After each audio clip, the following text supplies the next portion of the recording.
बिस्मिल्लाहिर्रहमानिर्रहीम। Dear students, अस्सलाम वालेकुम। कैसे हैं आप सब लोग बच्चे? स्टूडेंट्स, आज हम लोग जो है ना वो क्वेश्चन नंबर 11 जर्नल का स्टार्ट करने जा रहे हैं और इसमें जो है वो ट्रांजैक्शंस आप लोग पढ़ेंगे। ज़रा देखिएगा इसमें क्या लिखा हुआ है। फर्स्ट जो ट्रांजैक्शन है, रिक्वायरमेंट जी इसकी वही है जो पिछले क्वेश्चंस की है। देख लें आप लोग बुक के हवाले से। पेज नंबर मेरे पास 95 है। इसमें जो लास्ट जो लाइन लिखी हुई है, लिख के record the above transactions in journal. आपने ट्रांजैक्शंस को जर्नल में रिकॉर्ड करना। तो जर्नल का फॉर्मेट मैंने ड्रॉ किया हुआ है और आपकी याद आने के लिए जो है वो रूल्स भी साथ लिखे हुए हैं, सो दैट के जब हम एंट्रीज पास कर रहे हो तो आपको पता हो।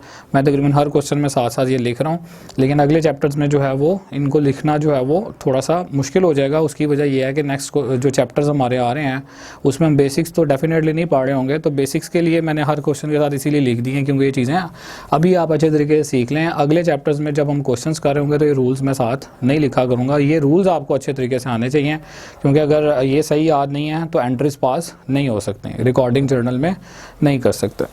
तो देखिए ज़रा क्वेश्चन नंबर 11 की फर्स्ट जो ट्रांजैक्शन है इसमें लिखा हुआ है जुलाई 1, 2015 की ट्रांजैक्शन है जी। Umar started business with a capital of ₹74,000 of which ₹34,000 was paid into bank. Transaction को आपने अंडरस्टैंड करना है। उमर ने बिजनेस शुरू किया 74,000 से विद अ कैपिटल। कैपिटल कहते हैं ऑनर के सरमाए को, ऑनर के पैसों को। तो 74,000 रुपया वो बिज़नेस में लेकर आया, ऑफ विच जिसमें से, ठीक है, ₹34,000 वाज पेड इनटू बैंक। तो 74,000 का टोटल बिजनेस शुरू किया। पहले 74,000 उसने बिजनेस में इन्वेस्ट किए हैं, उसके बाद उसमें से 34,000 उसने निकाले हैं और बैंक में जमा करवा दिए हैं। तो इस तरह की जो ट्रांजेक्शन जिसमें दो जो है वो वैल्यूज़ दे रहा हो, आपने जो है वो उसको पार्ट्स में समझना है, ठीक है, ताकि आपके लिए एंट्री पास करने में आसानी हो।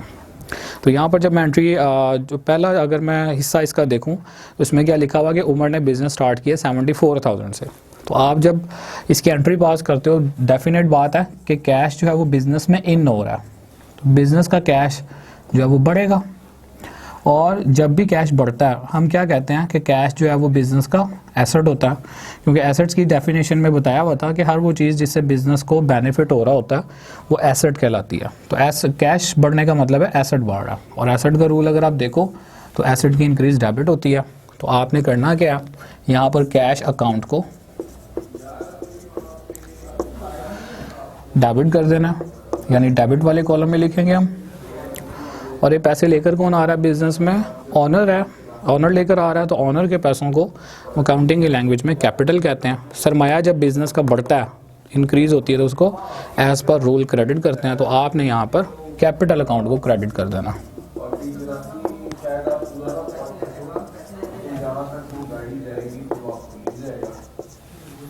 ट्रांजैक्शन कंप्लीट होगी और लाइंस यहाँ पर नरेशन आप जो है वो लिख देंगे। बिजनेस स्टार्टेड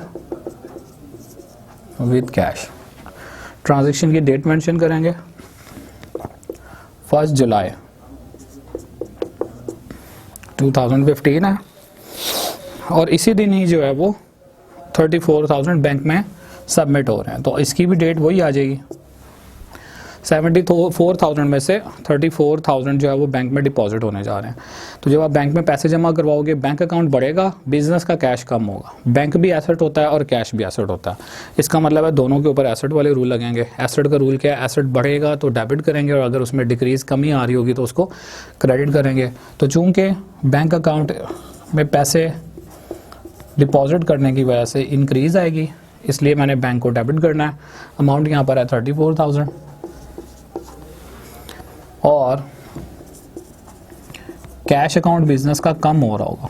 कैश एसेट होता है, इंक्रीज हो तो आप डेबिट करते हो, कैश में अगर डिक्रीज आ रही हो तो एसेट जो है वो क्रेडिट हो जाता है। तो एसेट की जो डिक्रीज होती है वो क्रेडिट होती है। यहाँ पर 34,000 से आपने इसको क्रेडिट करना है। ट्रांजैक्शन कंप्लीट होगी, लाइन ड्रॉ कर देनी। स्टेटमेंट लिखेंगे डिपॉजिट कैश इनटू बैंक। तो ये दोनों सेपरेट एंट्रीज पास होंगी। अगर आप इसकी कंबाइन एंट्री पास करना चाहो तो वैसे मैं आपको बता देता हूँ, इसमें आपने कैश को भी डेबिट करना होगा, बैंक को भी डेबिट करना होगा और कैपिटल को क्रेडिट करेंगे, ठीक है। लेकिन बेहतर ये है कि आप जो है वो सिंपल एंट्री पास करेंगे और वो आपके लिए समझना भी आसान होगा, उसको रिकॉर्ड करना भी आपके लिए आसान होगा। नेक्स्ट ट्रांजेक्शन देखें, 2 जुलाई की है। गुड्स परचेज कर रहे हैं, purchase goods for cash ₹14,000 and ₹14,000 on credit from Amjad.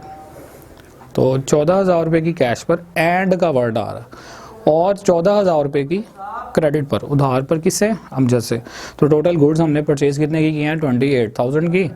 जब भी हम गुड्स परचेज़ करते हैं हमेशा परचेजेस अकाउंट ड्रॉ करते हैं, ठीक है। तो गुड्स जब खरीदेंगे परचेजेस अकाउंट लिखा जाएगा और जब सेल करेंगे तो सेल्स अकाउंट लिखा जाएगा, ठीक है। तो जब आप खरीद रहे हो तो परचेज गुड्स आपके पास आ रही हैं, आपने परचेज को डेबिट करना, ठीक है। तो आपने यहाँ पर जब एंट्री पास करनी है तो परचेजेस अकाउंट 28,000 से आपने डेबिट कर देना।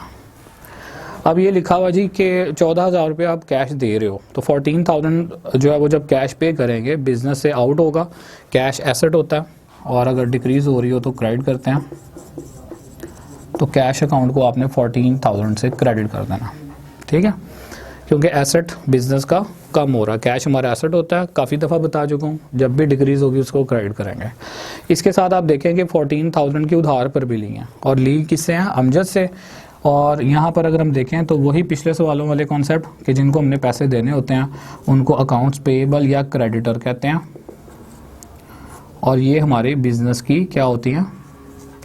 लाइबिलिटीज़। हमारी जिम्मेदारी होती है पैसे देना, यानी अगर हमने किसी से उधार कर लिया और उसको पैसे देने हैं फ्यूचर में तो इट मीन्स कि वो हमारा अकाउंट पेएबल या क्रेडिटर कहलाएगा और उसको पैसे देना हमारी लाइबिलिटी है, हमारी जिम्मेदारी है। तो जब आप किसी से उधार करते हो तो इट मीन्स कि डेफिनेट बात है कि आपका जो बर्डन है वो बढ़ता है, लाइबिलिटी इंक्रीज़ होती है। लाइबिलिटी जब भी इंक्रीज़ होती है यहाँ पर क्रेडिट एज़ पर रूल हम उसको क्रेडिट करते हैं। लाइबिलिटी का जो यहाँ पर नाम है वो अमजद है, यानी कि अमजद हमारा क्रेडिटर है, लिहाजा मैं अमजद अकाउंट पर लाइबिलिटी वाले रूल्स लगाऊंगा। लाइबिलिटी में इंक्रीज़ आ रही है, ये प्लस का सिंबल आपको समझाने के लिए, इंक्रीज़ आ रही है तो यहाँ पर 14,000 से उसको क्रेडिट करेंगे। ट्रांजैक्शन कंप्लीट होगी और इधर लाइन ड्रॉ करेंगे और इसकी शॉर्ट नरेशन लिखेंगे। क्या नरेशन हो सकती है? Purchase goods for cash and on credit. Date जो इसकी ट्रांजैक्शन की आ रही थी वो 2 जुलाई आ रही थी।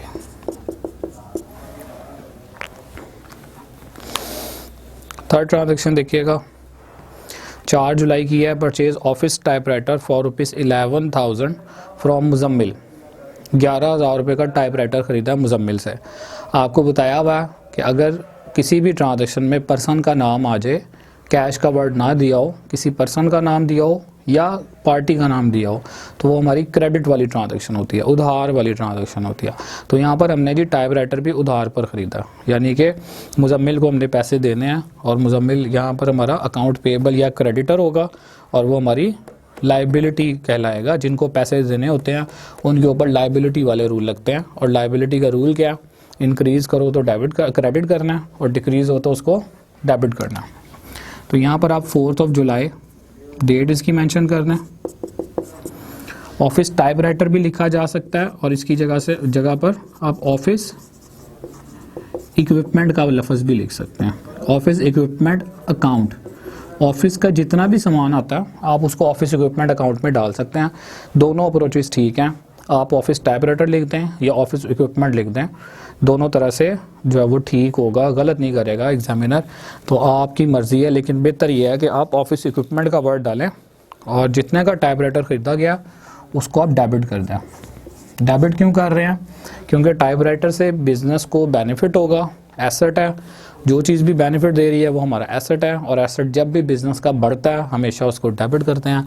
इसलिए आपने 11,000 से इसको डेबिट किया और चूँकि आपने मुजम्मिल को पैसे देने हैं, उधार पर लिया, तो मुजम्मिल जो है वो आपका क्रेडिटर हो जाएगा, आपको भी बताया, और यानी ये हमारी लाइबिलिटी हो जाएगा। तो इसके ऊपर आपने लाइबिलिटी वाले रूल लगाने हैं और लाइबिलिटी का रूल क्या है कि जब भी लाइबिलिटी इंक्रीज़ होगी हमेशा उसको क्रेडिट करेंगे। ट्रांजैक्शन कंप्लीट होगी यहाँ पर जो है वो आप स्टेटमेंट लिख देंगे, purchase office typewriter on credit. यहाँ पर आप ये एक बात ज़रा देखिएगा कि आपको इसमें काफ़ी सारा डाटा लिखना होता है, अकाउंट्स के नाम भी लिखने होते हैं और नरेशन भी लिखनी होती है, तो इसलिए पर्टिकुलर वाला जो कॉलम है ना वो थोड़ा सा आपका बड़ा होना चाहिए। लेजर फोलियो का कॉलम जो है वो पतला सा होना चाहिए, ज़्यादा बड़ा नहीं बनाएंगे क्योंकि इसमें हमने लिखना कुछ नहीं होता। आप बुक की जो है वो इलस्ट्रेशंस वगैरह में एग्जाम्पल्स देख सकते हैं, वहाँ पर बिल्कुल छोटा सा कॉलम बनाया हुआ है। अमाउंट का कॉलम्स भी दोनों मुनासिब बनाएंगे, तो ज़्यादा जो मेजर एरिया पेज का आपका यूज़ होगा वो ये पर्टिकुलर्स के कॉलम के लिए यूज़ होगा, ठीक है। जितना आप खुला बनाएंगे उतना आपके लिए आसान होगा ट्रांजैक्शन को इसमें रिकॉर्ड करना। नेक्स्ट ट्रांजैक्शन है जी 6 जुलाई की। इसमें लिखा हुआ है sold goods for cash ₹4,000 of which ₹1,000 was paid into bank. 4,000 रुपये की गुड्स सेल की हैं कैश पर, जिसमें से 1,000 रुपया बैंक में जमा करवा दिया। ट्रांजैक्शन को समझना बहुत ज़रूरी है। जब तक आपको ट्रांजैक्शन की सही समझ नहीं आएगी आपने एंट्री पास नहीं करनी। तो अंडरस्टैंड करें ज़रा, यहाँ पर गुड्स सेल कर रहे हैं कैश पर, जिसमें से 1,000 रुपया, यानी कि आपने 4,000 की कस्टमर को गुड्स जो है वो सेल की हैं, ठीक है। कस्टमर ने आपको 4,000 रुपया कैश दिया, उस 4,000 रुपये कैश में से आपने 1,000 जो है वो बैंक में जमा करवा दिया। इसका मतलब है 3,000 रुपया कैश आपके पास है और 1,000 रुपया आपके बैंक अकाउंट में। तो जब आप इसकी एंट्री पास करेंगे इसका मतलब है कि कैश भी आपका बढ़ेगा और आपका बैंक अकाउंट भी इंक्रीज़ होगा। कस्टमर से लिया आपने 4 है, ठीक है, लेकिन उस 4 में से 1 जो है वो बैंक में जा रहा है। तो आप यहाँ पर रूल लगाएंगे, कैश एसेट होता है, एसेट बढ़े तो डेबिट करते हैं, तो कैश अकाउंट को आपने इंक्रीज़ कर देना है 3,000 से, और बैंक अकाउंट भी एसेट होता है क्योंकि इन दोनों से हमें बेनिफिट होता है, तो बैंक अकाउंट को भी आपने इंक्रीज़ कर देना है 1,000 से, ठीक है। एसेट की इंक्रीज डेबिट है। और यहाँ पर सेल्स अकाउंट को क्रेडिट करेंगे। आपको बताया था पिछले क्वेश्चंस में भी, जब भी गुड्स को परचेज करते हैं उनके लिए परचेजेज अकाउंट लिखा जाता है, और जब आप गुड्स को सेल करते हो तो उसके लिए सेल्स अकाउंट जो है वो हम बनाते हैं। और सेल जो है होती है वो बिज़नेस की इनकम होती है, और इनकम वाले रूल इसका मतलब है सेल अकाउंट पे लगेंगे। इनकम जब भी बिज़नेस की इनकम जब भी इंक्रीज़ होती है हमेशा उसको क्रेडिट करते हैं। तो आपने 4,000 से सेल्स अकाउंट को क्रेडिट कर देना क्योंकि आपने इनकम का रूल इस पे लगाया। ट्रांजैक्शन आपकी कंप्लीट होगी, आपने लाइन ड्रॉ कर देनी है और यहाँ पर आप नरेशन लिख देंगे, क्या, सोल्ड गुड्स फॉर कैश, ठीक है। वो आगे की बात है, आपने वो बैंक में जमा करवाया लेकिन गुड्स आपने कैश पे ही सेल की थी। अच्छा जी, नेक्स्ट ट्रांजैक्शन देखिएगा, 10 जुलाई की ट्रांजैक्शन है जी। Sold goods to Aslam for cash ₹4,000 and to Alam for ₹9,000।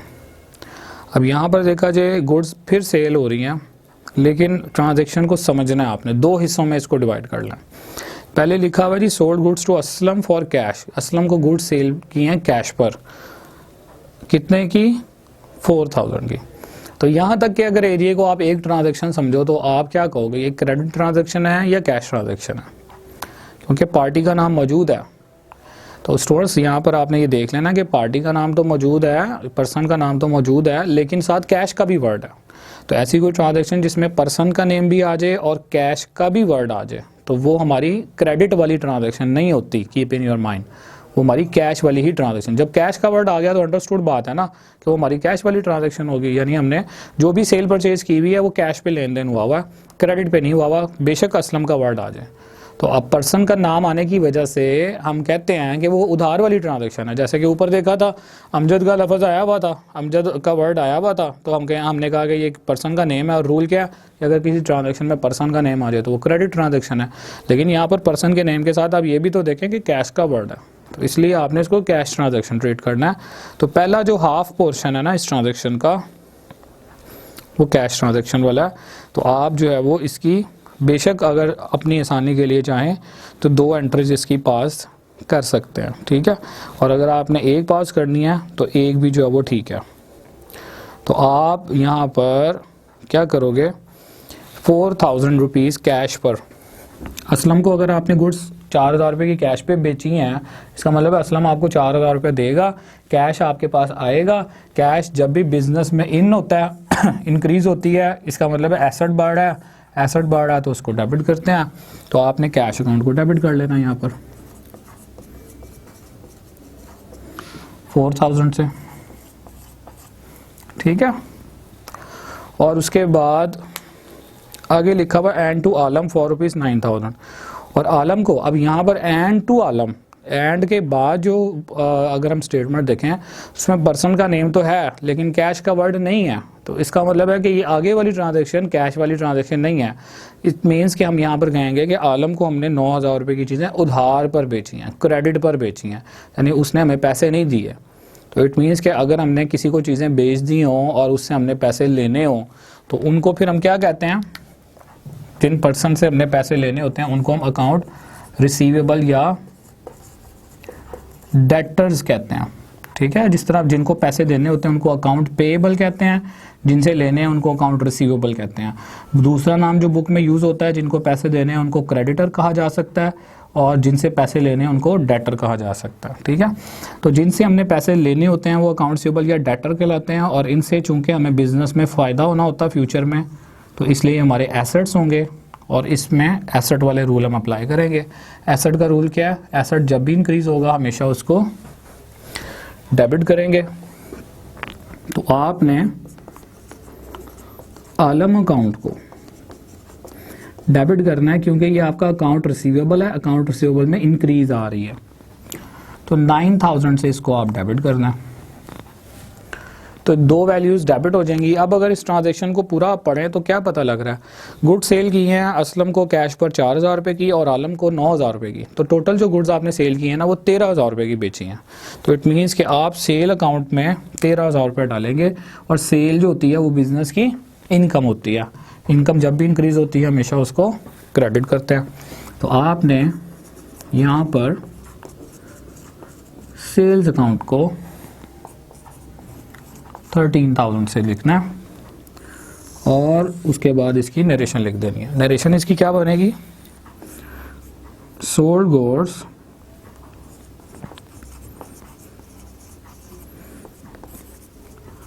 For cash and on credit. अब ये लास्ट 2 ट्रांजैक्शंस की अगर हम डेट्स देख लें तो सेकंड लास्ट ट्रांजैक्शन 6 जुलाई की थी, और ये वाली जो ट्रांजैक्शन है ये है 10 जुलाई की।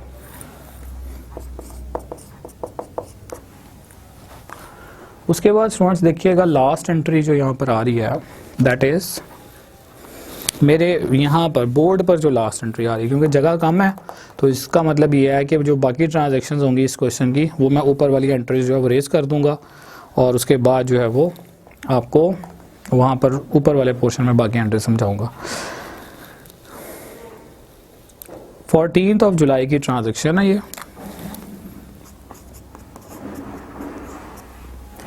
और इसको अंडरस्टैंड करें ज़रा क्या लिखा हुआ है।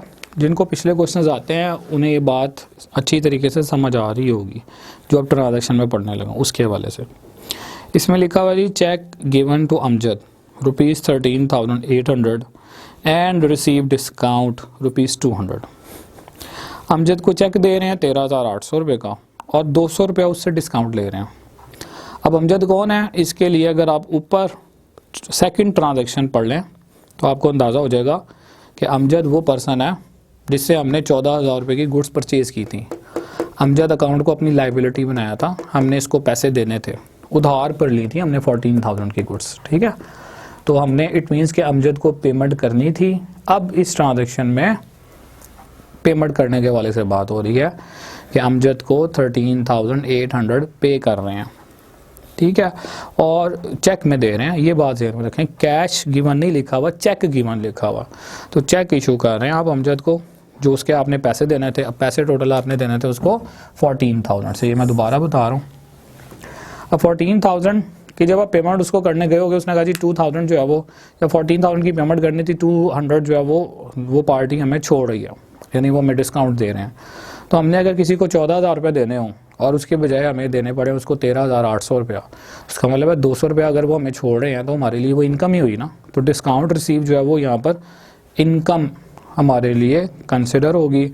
डिस्काउंट रिसीव पर आप इनकम वाले रूल लगाओगे, ठीक है। अब आप इसको पार्ट्स में पढ़ें। क्या लिखा हुआ जी, चेक गिवन टू अमजद। आपने चेक दिया है उसको बना के 13,800 रुपये का। तो जब आप अमजद को चेक देंगे, लाजमी बात है अमजद ने वो चेक लेकर बैंक में जाना है और बैंक वालों ने हमारे अकाउंट से पैसे निकाल कर अमजद को दे देने हैं। इसका मतलब है कि जब हम किसी को चेक देते हैं ना तो हमारा बैंक अकाउंट जो है वो डिक्रीज़ होता है, कम होता है। तो बैंक हमारा क्या है जी, एसेट है। इस क्वेश्चन में भी हम देख चुके हैं, पिछले क्वेश्चंस में भी एसेट है। और एसेट जब भी कम होता है, डिक्रीज जब भी होती है एसेट में, क्रेडिट करते हैं।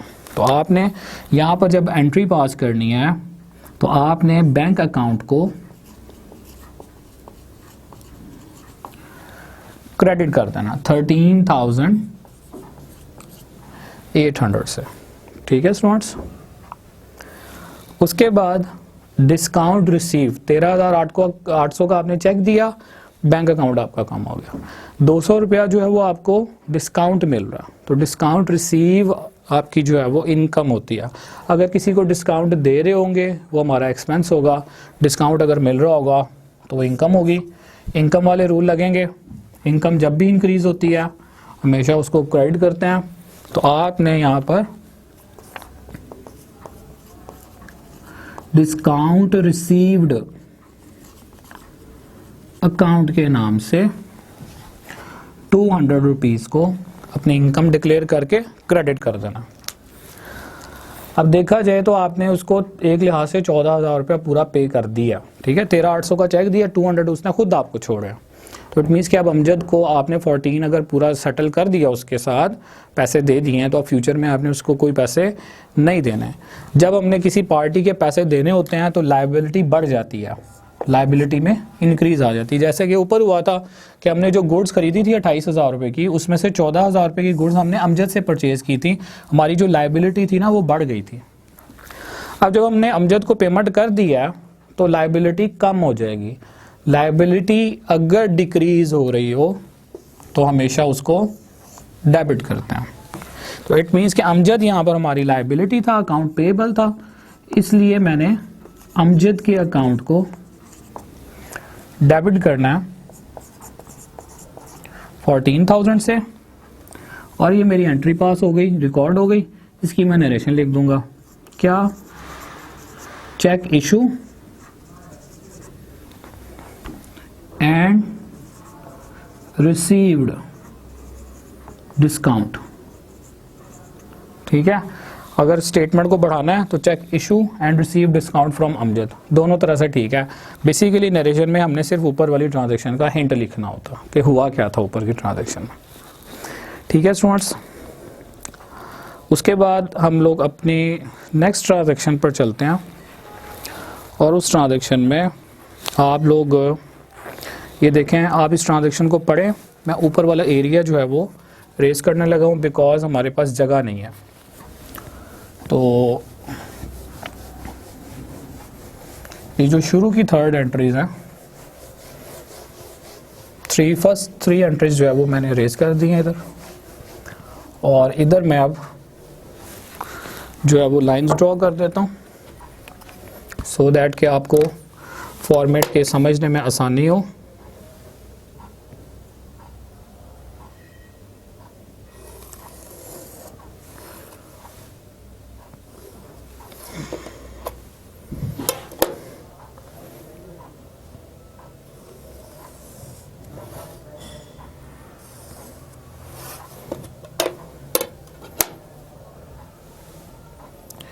जी, आपने ट्रांजैक्शंस पढ़ ली हैं।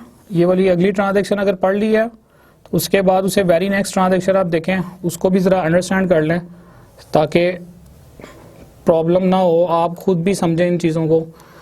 अकाउंटिंग सारी की सारी कॉन्सेप्चुअल है और बहुत आसान सब्जेक्ट है। अगर आपको इसके कॉन्सेप्ट्स का पता लग जाता है तो अकाउंटिंग आपका सबसे इंटरेस्टिंग सब्जेक्ट होगा नेक्स्ट क्लासेस में भी।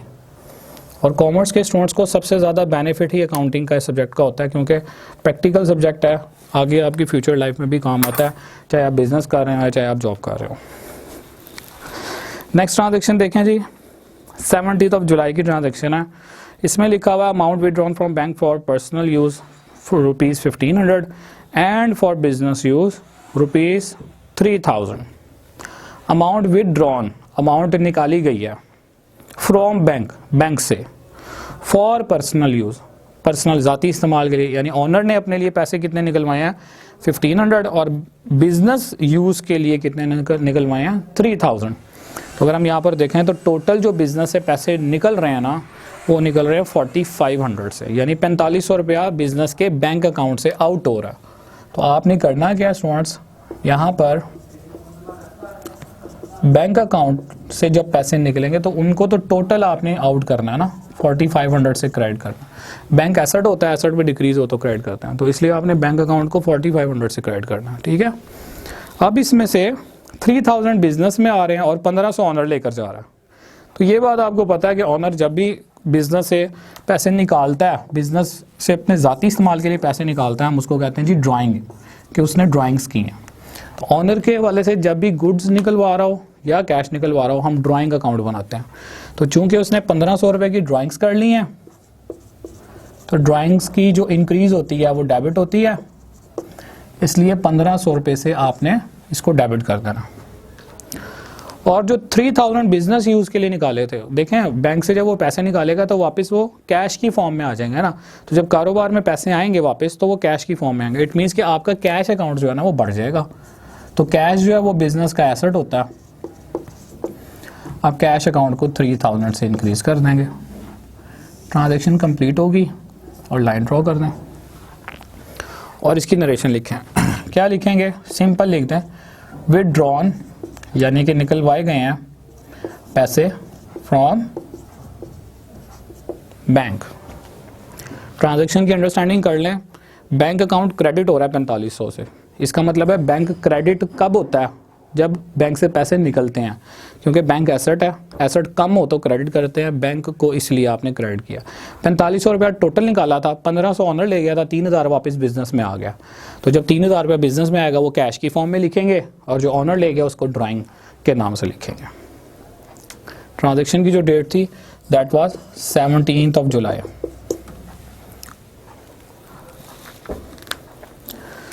नेक्स्ट ट्रांजेक्शन देखें जी, received a check from Alam ₹800 in full settlement of account। ये फुल सेटलमेंट ऑफ अकाउंट के वर्ड को आप अंडरलाइन करें, पहले भी बता चुका हूँ मैं कि जब भी फुल सेटलमेंट का वर्ड आएगा इसका मतलब है जितने अकाउंट में पैसे बैलेंस में रह जाएंगे ना उनको आपने डिस्काउंट बना लेना। अब जैसे कि आप आलम के वाले से लिंक देखो, ऊपर जो 10 जुलाई की ट्रांजेक्शन थी, ठीक है, 10 जुलाई की जो ट्रांजैक्शन थी वहाँ पर आपने असलम को 4000 की गुड्स सेल की थी, आलम को 9000 रुपये की गुड्स सेल की थी। तो आलम को आपने जो है ना वो रिसीवेबल बनाया हुआ था कि आलम से आपने पैसे लेने थे, आलम आपका डेटर था, ठीक है। और डेटर क्या होते हैं, हमारे एसेट्स होते हैं। पैसे अगर लेने होते हैं तो हम उनको डेबिट करते हैं, अगर उनसे पैसे मिल जाएँ तो लाजम आता है जितने पैसे वो हमें दे देंगे उतने से हम उनके अकाउंट को कम कर देंगे। तो स्टूडेंट्स यहाँ पर जो है वो रिसीव चेक की बात हो रही है जी, 8800 का चेक रिसीव हो रहा है, लेकिन आप इस ट्रांजैक्शन में देखें ये नहीं लिखा हुआ कि साथ बैंक में भी जमा करवा रहे हैं वो चेक। तो आपको ये रूल फिर याद रखना है हमेशा आगे के लिए भी कि चेक अगर रिसीव हो रहा हो और बैंक की बात ना कर रहा हो, यानी चेक रिसीव किया और बैंक में जमा करवाने की वो बात नहीं कर रहा, तो वो चेक आपका कैश की फॉर्म में आएगा। आप जो है वो यहाँ पर कैश अकाउंट को लिखेंगे, यानी चेक बेशक मिल रहा हो, अब चेक का ताल्लुक तो बैंक से होता है लेकिन आपने बैंक अकाउंट नहीं लिखा बल्कि आपने कैश अकाउंट का वर्ड डाला। क्यों? क्योंकि चेक रिसीव करने की बात कर रहे हैं, लिखा हो रिसीव चेक, ये नहीं लिखा हुआ receive cheque and deposited into bank. तो सिर्फ इतना ही अगर लिखा हो तो इसका मतलब है वो चेक अभी बैंक में नहीं गया। तो जब तक चेक बैंक में नहीं जाएगा आप उसको कैश अकाउंट के नाम से लिखेंगे। अब आपको ये चेक मिल किससे रहा है, ये आप देखें आलम से मिल रहा है। तो आलम से अगर चेक मिल रहा हो, आलम कौन है, आलम वो पर्सन है जिससे हमने पैसे लेने थे, ठीक है जी। 9000 हमने उससे लेना था, मैं पहले भी बता चुका हूँ कि वो हमारा डेटर था। अब अगर आलम से हमें 8800 मिल रहे हैं, इट मीन्स कि हमने उससे 9000 लेने थे, 8800 हमने उससे लिए हैं, तो 200 हमने उसको छोड़ दिए हैं। तो जो 200 हमने उसको छोड़ा है, रिलैक्स किया, वो हमारे लिए एक्सपेंस होगा और डिस्काउंट हम उसको लिखेंगे। फुल सेटलमेंट का जब भी वर्ड आएगा ट्रांजैक्शन के अंदर हमेशा उसके अंदर डिस्काउंट शामिल होगा। अब देखना ये होता है कि डिस्काउंट दे रहे हैं या ले रहे हैं। डिस्काउंट अगर रिसीव कर रहे हो तो हमारे बिजनेस की इनकम होता है, और अगर डिस्काउंट दे रहे हो तो हमारे बिजनेस का एक्सपेंस होता है। तो डिस्काउंट यहाँ पर हम दे रहे हैं क्योंकि हमने उससे 9000 लेना था, 8800 लिया है, 200 रुपया उसको छोड़ दिया है, ये डिस्काउंट अलॉट अकाउंट है और एक्सपेंस जब भी इंक्रीज़ होता है डेबिट करते हैं, इसलिए डिस्काउंट अलॉट के ऊपर एक्सपेंस वाला रूल लगाकर इसको मैंने डेबिट किया। और आलम अकाउंट को मैंने क्रेडिट कर देना, क्यों? क्योंकि आलम हमारा डेटर था, पैसे लेने थे, जब पैसे मिल जाएंगे तो मैंने उसके अकाउंट को कम करना है। तो डेटर एसेट होते हैं और एसेट के ऊपर जब रूल लगाते हैं तो एसेट की डिक्रीज जो है वो क्रेडिट होती है। तो आपने क्या करना है, 9000 से आलम को क्रेडिट कर देना। ट्रांजैक्शन कंप्लीट होगी और लाइन ड्रॉ कर देंगे और यहाँ पर आप लिखेंगे check received in full settlement. ठीक है जी, यानी कि अब फ्यूचर में कोई लेना देना इसके साथ नहीं होगा इन पैसों के हवाले से। उसके बाद जी सेकंड लास्ट ट्रांजैक्शन देखें, purchase office stationery for office ₹1600। तो 30 जुलाई की ट्रांजैक्शन है ये, ऑफिस स्टेशनरी खरीद रहे हैं। तो स्टेशनरी जो है वो बिज़नेस का एक्सपेंस होता है, याद रखिएगा। जब भी हम स्टेशनरी खरीदेंगे वो इस्तेमाल हो जाएगी, ख़त्म हो जाएगी, फिर दोबारा खरीदेंगे ऑफिस पर्पज़ के लिए, फिर इस्तेमाल होगी, फिर ख़त्म होगी। तो जब भी हम स्टेशनरी खरीदते हैं हमारा एक ख़र्चा हो रहा होता है बिज़नेस का ना, और जब भी एक्सपेंस बढ़ता है हमेशा उसको डेबिट करते हैं। तो आपने क्या करना है, यहाँ पर स्टेशनरी अकाउंट के नाम से आपने इसको डेबिट कर देना। अमाउंट है जी 1600 से, और ये नहीं लिखा हुआ कि स्टेशनरी हमने खरीदी कैसे है, कैश दे के खरीदी है, उसको चेक दिया है जिससे स्टेशनरी खरीदी है, कुछ भी ना लिखा हो तो हमेशा वो कैश की ट्रांजैक्शन होती है। तो अंडरस्टूड बात है। फिर आप यहाँ पर कैश अकाउंट को क्रेडिट करेंगे। कैश हमारा एसेट है, एसेट में कमी हो तो क्रेडिट करते हैं। यहाँ पर आप इसकी नरेशन लिख देंगे, क्या आएगी, परचेज ऑफिस स्टेशनरी। ठीक है जी। उसके बाद जी लास्ट ट्रांजैक्शन देख लें, पढ़ लें ज़रा इसको। लास्ट ट्रांजैक्शन में क्या लिखा हुआ है, रेंट पे किया 1200 से और सैलरी पे किया कितने से, सैलरी की अमाउंट कितनी से वो बता रहा है 3400 से। तो आपने यहाँ पर ये एंट्री पास कर लेनी है इसकी। लास्ट ट्रांजैक्शन के लिए आप देखो रेंट जो है वो भी एक्सपेंस है और सैलरी जो है वो भी एक्सपेंस है। ये 31 जुलाई की ट्रांजैक्शन है। तो यहाँ पर रेंट 1200 से पे हो रहा है और सैलरीज की जो अमाउंट है वो 3400 है। दोनों हमारे एक्सपेंस है। एक्सपेंस जब भी इंक्रीज होता है हमेशा उसको डेबिट करते हैं। तो आपने करना क्या है, यहाँ पर रेंट अकाउंट को भी डेबिट कर देना और इसके साथ साथ सैलरी अकाउंट को भी डेबिट कर देना। रेंट की जो अमाउंट क्वेश्चन में दी हुई है वो है 1400 से और सैलरी की जो अमाउंट दी हुई है दैट इज 3400। अब ये दोनों जो हम पेमेंट्स कर रहे हैं ये किस तरह से हो रही है जी, बाय चेक का वर्ड आ रहा है तो इट मीन्स कि आप चेक दे रहे हो। तो जब भी हम चेक किसी को इशू करते हैं तो डेफिनेट बात है, पहले भी मैं बता चुका हूँ, हमारा बैंक अकाउंट जो है डिक्रीज होता है। तो चेक के ऊपर आप एसेट वाले रूल लगाएंगे, एसेट जब भी डिक्रीज होता है आप क्रेडिट करते हैं। चेक इशू करने की वजह से बैंक अकाउंट ने कम होना है, इसलिए आप बैंक अकाउंट को क्रेडिट करेंगे और इसका जो टोटल बन रहा है दैट इज़ 4600। ट्रांजेक्शन कंप्लीट होगी, आपने लाइन ड्रॉ कर देनी है और यहाँ पर इसकी नरेशन लिखेंगे। नरेशन क्या है जी, paid cheque for rent and salaries. तो ये स्टूडेंट्स हमारी थी इस क्वेश्चन की लास्ट ट्रांजैक्शन। क्वेश्चन काफ़ी लेंथी था और उसमें काफ़ी चीज़ें जो है वो नई थी, कॉन्सेप्चुअल थी। आपको जो है वो थोड़ा जो है वो इसको देखना है, इसकी प्रैक्टिस करनी है अपने एंड पर। कोई भी मसला है आप वीडियो दोबारा देखें और इसी से रिलेटेड फिर हम अपना अगला क्वेश्चन इंशाल्लाह मैं आपको नेक्स्ट वीडियो में करवाऊँगा। आज तक जो जितना भी काम हुआ फर्स्ट 11 क्वेश्चंस का, इन सारे क्वेश्चंस को आप जो है वो अपनी प्रैक्टिस में शामिल करें, बार बार इन क्वेश्चंस को सॉल्व करें, क्योंकि अगले जितने भी चैप्टर्स आ रहे हैं उनमें ये चीज़ें बहुत ज़्यादा काम में आने वाली हैं। तो स्टूडेंट्स नेक्स्ट लेक्चर तक के लिए जो है वो मैं आपसे इजाज़त चाहूँगा। अल्लाह हाफिज़। इंशाल्लाह नेक्स्ट लेक्चर में मैं आपसे क्वेश्चन नंबर 12 डिस्कस करूँगा जी। Thank you so much.